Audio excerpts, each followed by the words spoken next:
Okay, here's what I wanted to do first of all today. I kind of want to frame what's happening in the marketplace, talk a little bit about what's going on with our numbers and our marketplace and the general market. And I kind of alluded to it last week, and we've got it formalized here. Listen to this. In the first quarter of 2012, our statistics are such that in the 23 cities that we focus on our numbers, which we consider our primary market here in the San Gabriel Valley, that Century 21 Masters business increased 16% that quarter over the last quarter. At the same time, that marketplace went down 2%. So in terms of numbers of transactions closed, you're outperforming the local market here in the general San Gabriel Valley by over 18%. 18%. Now, when we look at the entire marketplace, that's all of Carrots, which includes everything into South Bay, all of Orange County, everything into Los Angeles, and all the way out just this side of Palm Springs. So everything that Carrots covers, that market actually was increased by 3%. And our company is up 21%. 21% in the entire marketplace. You guys are doing it one deal at a time. This is not because we have these amazing REO accounts. This is not because we have some amazing referrals that we're getting from these nonprofit companies.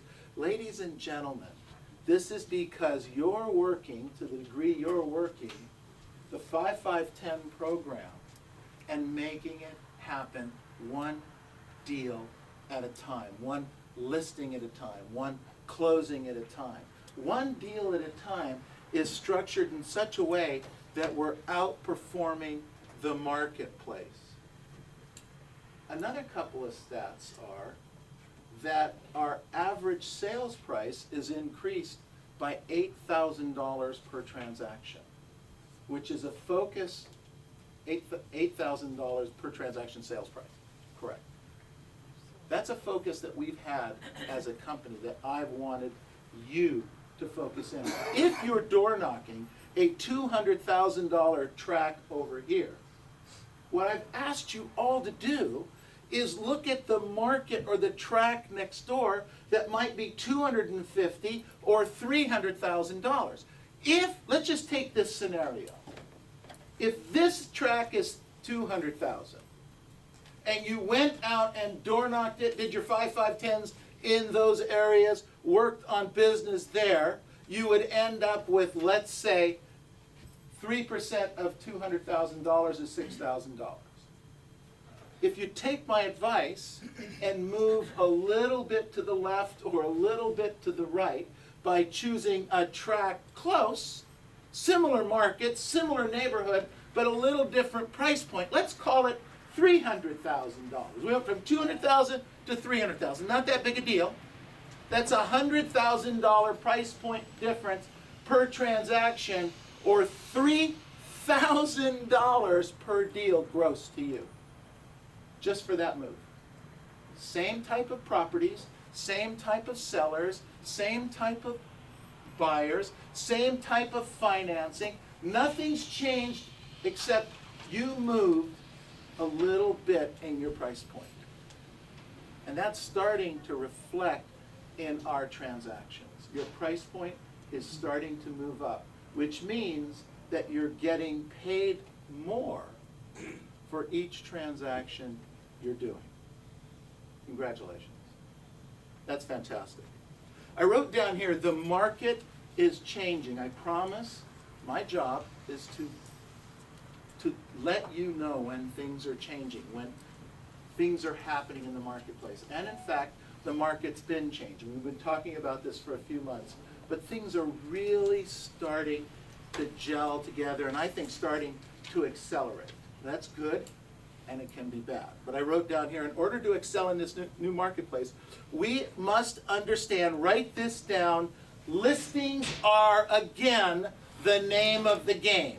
Actually, listings have always been the name of the game. When the market's good, they're the name of the game. When the market's not good, they're the name of the game. He or she that has the listings wins in this transactions. You have to remember that. You have to rethink that. At one time, our company was doing almost 70% listings sold to buyer transactions, where only 30% of our transactions were buyer sides. That's shifted where we're almost 50-50 right now. That's okay. But I'd like to go back to the 70-30. How about you? What do you think? Life's a little better. We're a little bit more control. We have a little bit more control on our business and our life in the transaction. I wrote down here, looking at the charts, you have some buyers, and your buyers look pretty terrific. I hear this all day long. I've got some great buyers. They're financially qualified. They're emotionally qualified. Neil, they're writing offers all over the place for me, and I'm not getting the deals through. There's multiple offers on these properties. Anything that's well priced and in decent condition has got some multiple offers on it right now. So which position would you rather be in? Would you rather be one of the 4, 5, 6, or 8 people that have a great offer on a piece of property, or would you rather be the listing agent? Listing agent. Just curious. Of course you'd rather be the listing agent.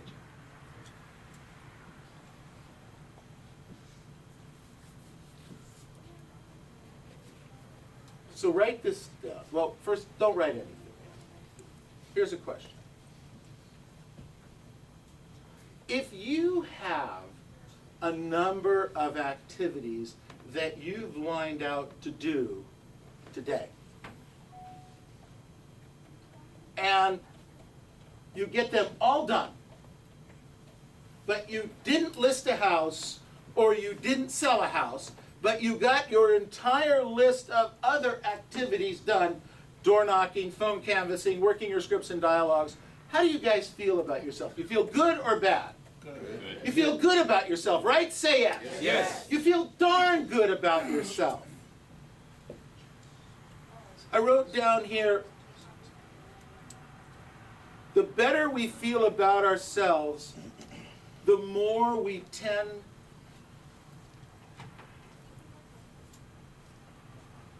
the better we feel about ourselves, the more we tend to do the right thing we're supposed to do more often. Think about that. If you feel good about yourself, you tend to go do your activities. If you don't feel good about yourself, what happens? I don't really feel like door knocking today.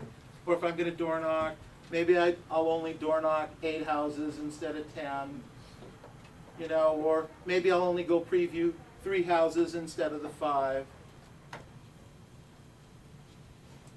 The more things, I wrote this down, the more things that we do right, because we feel good about ourselves, the more money we're going to make. The better you feel about yourself, the more activities you're going to do, the more money you're going to make. Converse to that is if we don't do what we're supposed to do, when we're supposed to do it, the activities that we have lined out, then we don't feel as good about ourselves, we're not as productive as we could possibly be, and then therefore we don't make quite as much money. Market's changing. Opportunities are out there. Things are happening. We're going to have to make some changes. We're going to have to practice more. We're going to have to rehearse our scripts more. We're going to have to do the things that we need to do more often.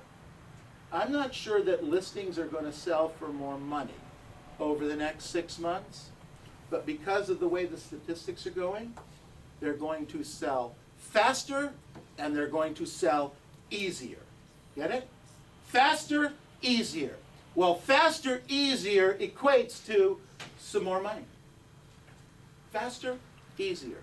That's what's changing in the marketplace right now. I wrote this down. The more discipline you have on a daily basis, the more self-esteem you'll have. Think about that. The more discipline you have on a daily basis, the more self-esteem you have, which will make you feel empowered. It's a battery. I put a new battery in, but it must be bad. Okay. I couldn't find another one. And then I wrote down here, and the more money that you're going to make. So, write down self-esteem matters. Write down self-esteem matters. Self-esteem affects your confidence. Self-esteem affects how you see yourself. It affects your ability to see a project through. Self-esteem allows you to stay focused on your goals. Self-esteem allows you to stay focused on your goals. And self-esteem enables you to stay in control of your life.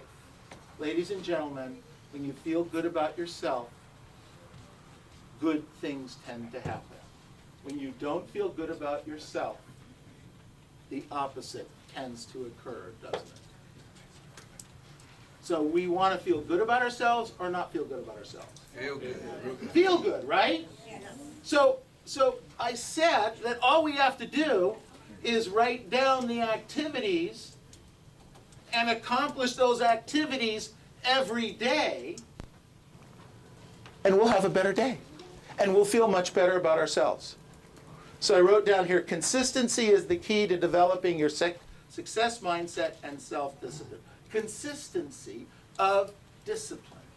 Write down consistency of self-discipline. I also wrote down maintaining the right attitude requires discipline. Therefore, discipline can determine our success and our satisfaction in life.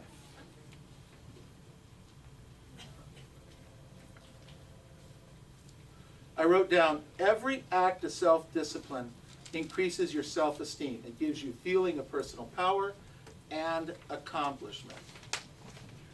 I remember when I first started running, I was about 44 years old. I never ran before in my life. And I got on a treadmill, and I said, today I'm going to run. And I ran for 10 minutes, and I almost died. I've never been so spent in my whole life. 10 minutes on that, 10 minutes right there on the treadmill. So that was day one of my running career. Next day I went in and I ran the same 10 minutes. 10 minutes actually in 15 seconds. I tried to push it just a little bit. So I wasn't quite as dead. Anyway, a week later I was up to 12 minutes. Moving along. Did that 12 minutes, 20 minutes, 30 minutes, 35 minutes, 40 minutes. A year later, I ran the Los Angeles Marathon. Took me almost 7 hours. Okay, now, just to put that in perspective, the guy and gal who won this year did it in under 2 hours and 15 minutes. Wow. Okay? It took me 7 hours. It's like I'm still out there, guys. Okay, I'm out there. Now think about this. They're done in 2 hours and 15 minutes, and I'm still out there for another 5 hours. I'm out there for a whole work day. But you can't take that away. It was the discipline, took a year of increasing a little bit every week, every week, every week, every week, every week, until I was able to run the marathon. It's the same thing with your activities. I'm here to tell you, running that first 10 minutes, I'm not sure I wanted to go back the next day. I really didn't. And I'm sure you guys feel the same way about some of these scripts and dialogues. I'm sure you feel that same way about doing a 5-5-10 and going out there and trying to get it done, and you made a mistake and you turned left instead of right, and you ended up in a bad cul-de-sac or maybe in a neighborhood you've never been in before. You say, what am I doing? This is crazy. I don't want to door knock. These are all gates. They're all fences. How do I do this? What do I say? What am I going to... It happens. But you have to work at it every single day. That's where the discipline comes in. I wrote down self-discipline is a skill and a habit that can be learned by practice. Self-discipline is a skill and a habit that can be learned by practice. Every time you practice a little self-discipline, you become a little bit stronger. One less drink. Going to bed 30 minutes earlier. Getting up 30 minutes earlier. Reading 5 pages in a book every day before you go to sleep. Lifting the barbell and doing 20 reps today and 25 reps tomorrow, then increasing it by 5 pounds at the end of the week. Self-discipline, practice, developing the skill.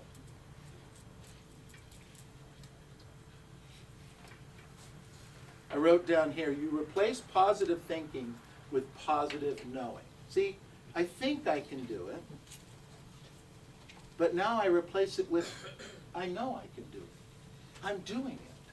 When I ran that marathon, it was a completion of something that I had started. I didn't start, by the way, with the idea that first 10 minutes that I was going to run a marathon. That really was the furthest from my mind. All I wanted to do was just get home now, after that first 10 minutes. Never thought about the marathon. But I'm here to tell you that as time goes on, and then you try to work on the different goals. So today, do a 5-5-10. If you can't do the 5-5-10, do a 3-3-8. Do a 2-2-5. Do a 1-1-2.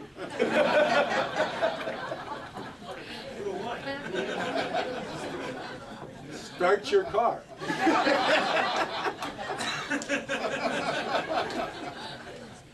It all takes practice. We need to take those first steps. The activities, the consistencies. I wrote down here, nothing is as easy as it seems. There's always unforeseen challenges and problems on the path to success and achievement. Always. It looks easy, it looks simple, it's not. I sit back here and I say a 5-5-10 is simple. I know it's difficult. It's difficult just to sit down on the computer and figure out where you're going to go. I get it. It takes a few minutes to do that. But after you set up doing that on the computer, after a week, by the second week, it's easier, isn't it, everybody? Yes. And by the 4th week, it's like, what was the big deal 3 weeks ago? I get it.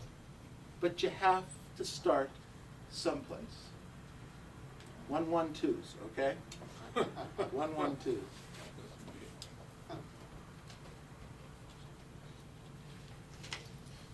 I wrote down here, there's 5 disciplines that we need to work on this week to change what we're doing, to make a difference in this new marketplace that we're in. Number 1, write this down. Meet more people. Meet more people. We are in the meet the people business. Write down, how many am I going to meet? No fail. This week I will meet, and you write your number down. No fail. I don't care what it is. It's not important to me what the number is. It's important to you what the number is, and it's important to you that you accomplish that number, whatever that number is. Number 2, follow up a minimum number of people this week. We make a big mistake in our business when we only go out looking to generate business and we don't follow up with this business. Write this down. Prospecting is lead generating. Prospecting is lead generating. And lead follow-up is appointment setting. Prospecting is lead generating. When you're out door knocking, you're gathering leads, you're gathering information. You call those people back, you set an appointment. That's your job. That's how it looks. No more, no less. Write this down. No appointment, no money. No appointment, no money. So if you're lead generating and you're not following up to set an appointment, you cannot, I can't do it, maybe you can.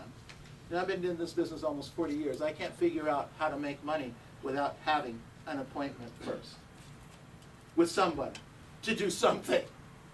I can't figure it out. That's what the real estate business is about. Yet, some of you go a whole week without an appointment, buyer or seller. You can't do that. You cannot do that. If you expect to make money, you have to be on what? Appointments. You've got to.